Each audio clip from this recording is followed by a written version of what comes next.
अस्सलाम वालेकुम, welcome to recipe secrets. Guys, आज की इस वीडियो में आप लोगों के साथ भिंडी बनाने की आसान और रेसिपी शेयर करूंगा जो कि बनाना नहायत आसान और जायके में लाजवाब है।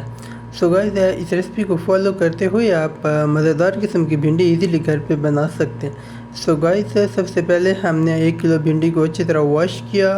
वॉश करने के बाद हमने भिंडी को बारीक पीसीस में काट लिया। उसके बाद हमने एक पैन में कुकिंग ऑयल ऐड किया और साथ उसमें ये भिंडी जो है हमने ऐड कर दी फ्राई करने के लिए। भिंडी को हम पहले फ्राई कर लेंगे।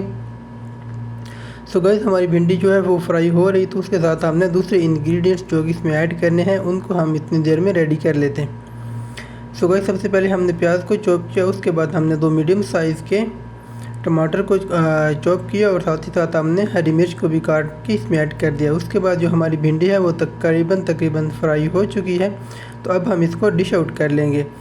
सो गाइस, उसके बाद उसी ऑयल में हमने जो प्याज काट के रखे थे वो ऐड कर दिए। साथ हमने थोड़ा सा और ऑयल और ऐड किया क्योंकि जब हमने भिंडी फ्राई की थी तो भिंडी ने कुछ ऑयल ऑब्ज़र्व कर लिया। सो गाइस, जैसे ही हमारे प्याज जो है वो लाइट ब्राउन हो जाएंगे तो उसमें हम टमाटर ऐड कर देंगे। टमाटर और सब्ज़ मिर्च जो कि हमने पहले रेडी टू यूज़ करके रखी थी।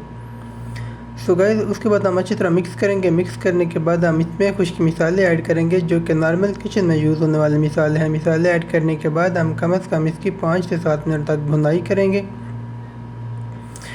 उसके बाद हम इसमें खुशबू के लिए थोड़ी मिकदार में हरा धनिया ऐड करेंगे। हरा धनिया ऐड करने के बाद थोड़ी देर इसकी भुनाई करने के बाद हमने जो भिंडी पहले फ्राई करके रखी थी वो इसमें ऐड कर देंगे। भिंडी को कम से कम 5 मिनट भुनाई के बाद हम इसमें 1 कप दही ऐड कर देंगे। दही ऐड करने के बाद कम से कम 5 से 7 मिनट हम इसकी भुनाई करेंगे। उसके बाद गाइस, हमारी जो भिंडी मसाला है वो ज़बरदस्त किस्म की रेसिपी तैयार हो चुकी है। अब हमारी रेसिपी जो है रेडी टू डिश आउट है। गाइस, ज़रूर ट्राई कीजिएगा, ये रेसिपी बहुत आसान बनानी।